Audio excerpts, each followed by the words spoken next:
जय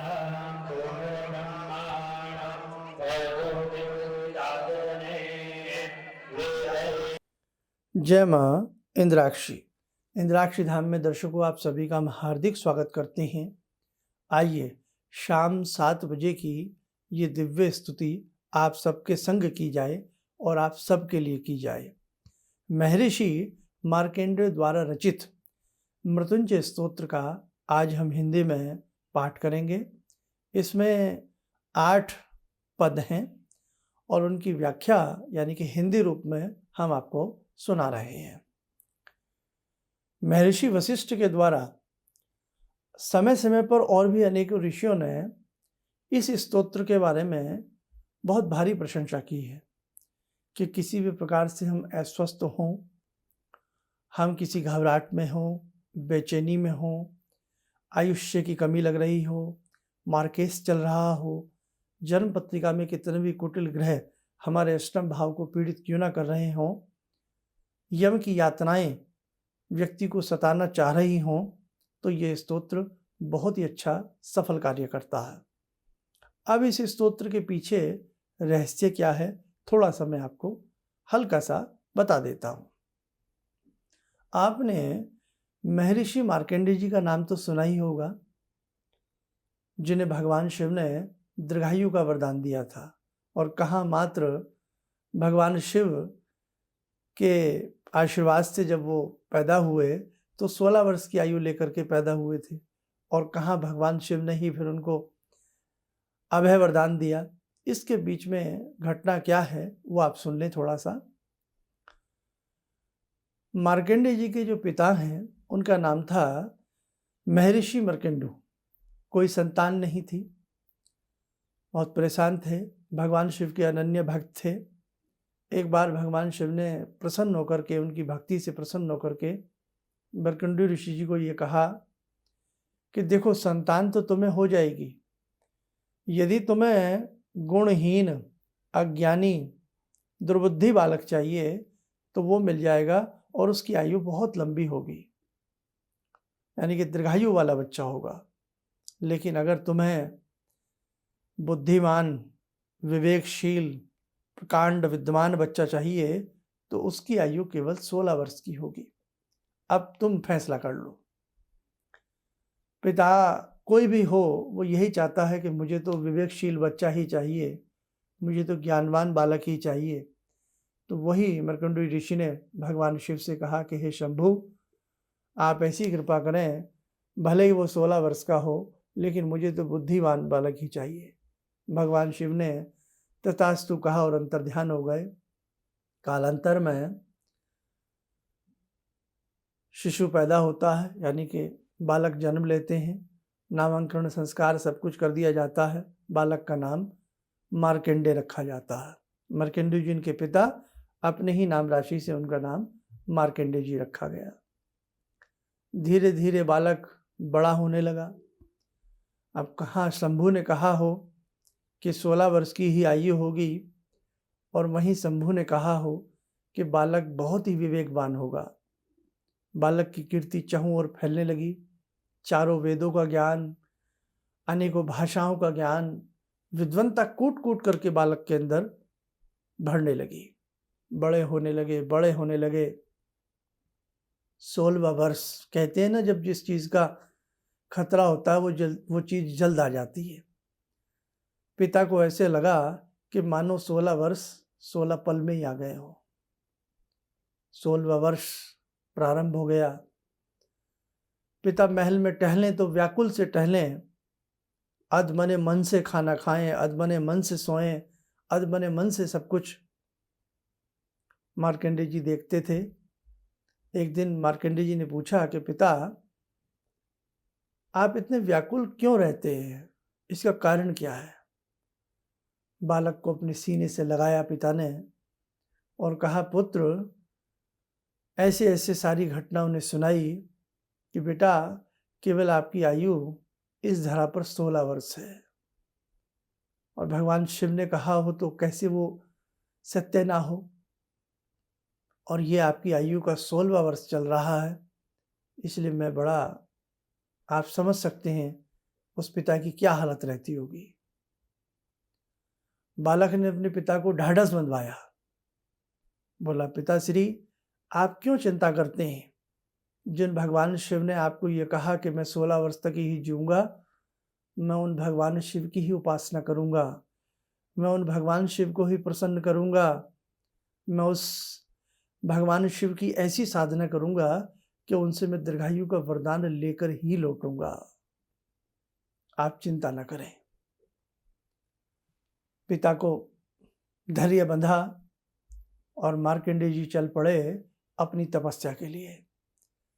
8 पदों में ये मृत्युंजय स्तोत्र है जो मार्कंडेय जी ने अपनी उस अवस्था में ही रचा था और अपने आप से दक्षिण के तट पर गए।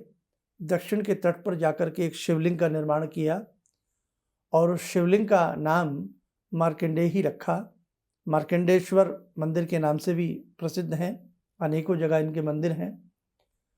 और भगवान शिव के को साक्षी मान करके बाल स्वरूप मार्कंडेय जी ने आराधना साधना प्रारंभ की और वही स्तोत्र जो उन्होंने स्वयं रचा था, वही स्तोत्र आज मैं आपको पढ़ करके सुना रहा हूँ। आप सब स्वस्थ रहें, सुखी रहें, आपके घर में किसी भी तरह का कोई विलाप ना हो।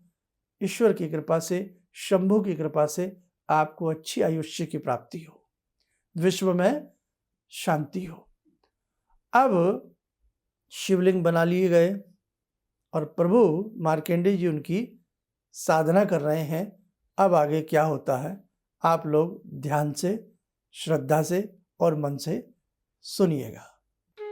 माता पिता की आज्ञा पाकर मार्कंडेय जी दक्षिण समुद्र के तट पर चले गए और विधि पूर्वक अपने ही नाम से मार्कंडेय शिवलिंग की स्थापना कर पूजा करने लगे।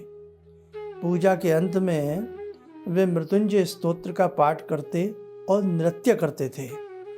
उनकी इस भक्ति से भगवान शंकर अति संतुष्ट हुए। 16वें वर्ष का अंतिम दिन आ पहुंचा। काल देवता प्रकट हुए। वे मार्कंडेय के प्राण हरण करने के लिए उद्यत हो रहे थे। मार्कंडेय ने उनसे कहा, महामते काल, जब तक मैं भगवान शंकर के मृत्युंजय स्तोत्र का पाठ पूरा न कर लूं, तब तक आप प्रतीक्षा करें। काल देवता ने मार्कंडेय जी की बात को हंसी में उड़ा दिया और क्रोध में कहा, अरे दुर्बुद्धि ब्राह्मण, गंगा जी में जितने रजकण हैं उतने ब्रह्माओं का हमने संहार कर डाला है। मेरा बल और मेरा पराक्रम देखो, मैं तुम्हें अभी अपना ग्रास बना लेता हूँ। तुम इस समय जिनकी शरण में बैठे हो, देखता हूँ वे तुम्हारी रक्षा कैसे करते हैं। फिर जैसे राहु चंद्रमा को ग्रस लेता है, वैसे ही गर्जना करते हुए काल ने हठ पूर्वक मार्कंडेय जी को ग्रसना प्रारंभ किया। तब भगवान शंकर उस लिंग से सहसा प्रकट हो गए। उन्होंने हुंकार भर काल देवता की छाती में लात मारी। उनके चरण प्रहार से काल देवता भयभीत हो उठे। काल देवता को भयभीत देखकर बालक मार्कंडेय स्वरचित मृत्युंजय स्तोत्र का पुनः उच्च स्वर से पाठ करने लगे। 8 पद हैं। आइए पहला पद हम आपको पढ़ के सुना रहे हैं, पहले से 8वें तक। जिन्होंने मेरु पर्वत को धनुष, सर्पराज को प्रत्यंचा तथा अमोघ अग्नि को अपना बाण बनाया और त्रिपुर को शीघ्रता से दग्ध कर दिया, रजत पर्वत के शिखर पर जिनका निवास है, देवता जिनकी वंदना करते हैं, चंद्रमा जिनका शिरोभूषण है, उन भगवान शंकर का मैं आश्रय लेता हूँ। यमराज मेरा क्या कर लेंगे। मंदार, पारिजात, संताप, कल्प और हरिचंदन, इन 5 दिव्य वृक्षों के पुष्पों की गंध से वासित, अपने दोनों चरण कमलों से जो सुशोभित हैं, जिन्होंने अपने ललाटस्थ नेत्र से उत्पन्न होने वाली अग्नि ज्वाला से कामदेव के दिव्य शरीर को जलाकर भस्म कर दिया है, जिनकी देह पर भस्म मली हुई है, जो जन्म मरण रूप संसार चक्र का नाश करने वाले हैं, उन अव्यय भव चंद्रशेखर का आश्रय लेता हूँ, यम मेरा क्या कर लेंगे। मत वाले गजेंद्र के चरम को अपना उत्तरीय बनाने पर भी जो अपने भक्तों का मन चुरा लेते हैं, कमलासन ब्रह्मा और कमल लोचन भगवान विष्णु के द्वारा जिनके पाद पद्म पूजित होते हैं, देवताओं और सिद्धों की तरंगिणी श्री गंगा जी जिनकी शीतल जटाओं को निरंतर सींचती रहती हैं, उन जटाधारी भगवान चंद्रशेखर का आश्रय लेता हूँ, यम मेरा क्या कर लेंगे। कुंडली मारे हुए नागराज को जिन्होंने अपना कुंडल बना लिया है, वृष नंदी जिनके वाहन हैं, नारद आदि मुनीश्वर जिनके वैभव की स्तुति करते रहते हैं, जो संपूर्ण भुवन मंडल के स्वामी हैं, अंधकासुर का विनाश करने वाले, देवतरु का आश्रय लेने वाले और मृत्यु का अंत कर देने वाले उन चंद्रशेखर का आश्रय ग्रहण करता हूँ, यम मेरा क्या कर लेंगे। जो यक्ष राज कुबेर के सखा हैं, जो भग देवता की आंख का हरण करने वाले हैं, भुजंग जिनके आभूषण हैं, जिनके सुंदर शरीर का वाम भाग शैलराज तनिया की उपस्थिति से अलंकृत हो रहा है, गरल धारण करने के कारण जिनका गला नीला पड़ गया है, फरसे को धारण करने वाले, मर्ग का पीछा करने वाले उन भगवान चंद्रशेखर का जब मैं आश्रय ले रहा हूँ, तो यम मेरा क्या बिगाड़ लेंगे। जो भव रोग से पीड़ित जनों के लिए औषध रूप हैं, समस्त आपदाओं को दूर करने वाले हैं, दक्ष के यज्ञ के विनाशक हैं, त्रिगुणात्मक हैं, 3 नेत्र वाले हैं, भोग और मोक्ष दोनों फल देने वाले हैं, समस्त पाप समूह के विनाशक हैं, उन भगवान चंद्रशेखर का मैं अवलंबन करता हूँ, यम मेरा क्या कर लेंगे। जो अर्चना करने वाले अपने भक्तों के प्रति वात्सल्य भाव रखते हैं, भक्तों की अक्षय निधि हैं, दिशाएं ही जिनके वस्त्र हैं, समस्त भूतों के स्वामी हैं, प्रातपर अप्रमेय और अनुपम हैं, पृथ्वी जल आकाश अग्नि और सोम से जिनकी विश्व रूप आकृति का पालन होता है, उन भगवान चंद्रशेखर का आश्रय लेता हूँ, यमराज मेरा क्या कर लेंगे।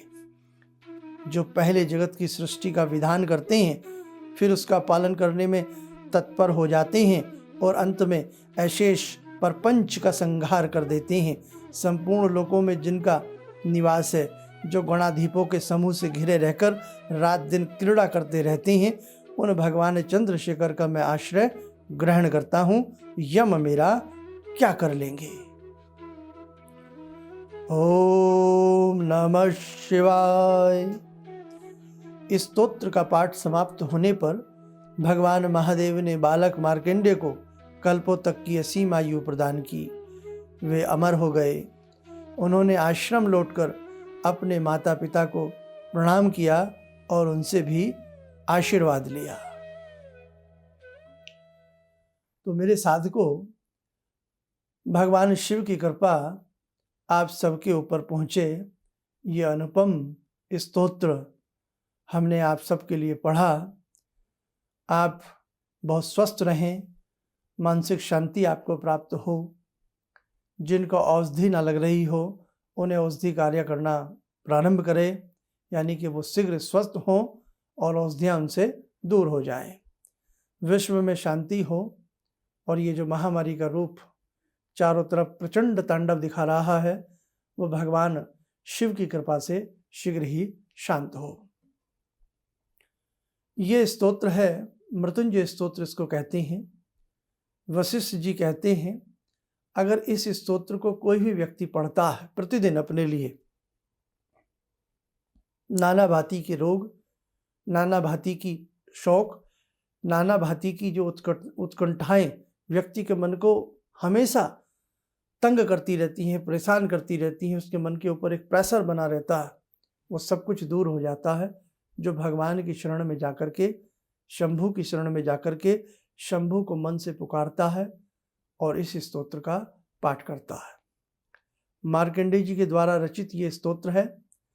आपको ये गीता प्रेस से भी मिल जाएगा, कहीं से भी मिल जाएगा, और ये संस्कृत में है। हमने इसको हिंदी में पढ़ा है। आप हिंदी में पढ़ना चाहें, आप इसे हिंदी में भी पढ़ सकते हैं।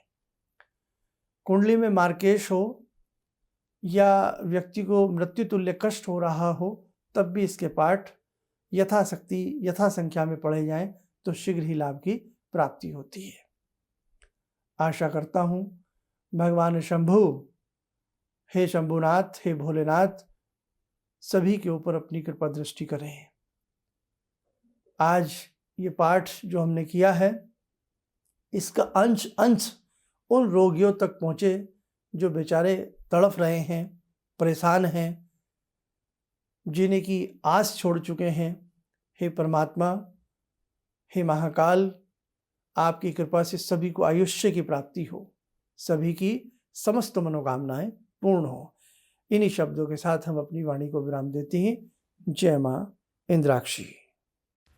हमारे विभिन्न ज्ञानवर्धक कार्यक्रम देखने के लिए आप हमें अभी सब्सक्राइब करें, बेल आइकन को प्रेस करें ताकि आप देख सकें हमारा कार्यक्रम सबसे पहले।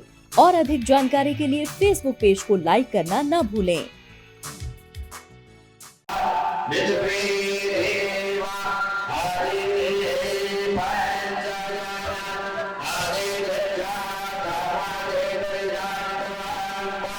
Yo,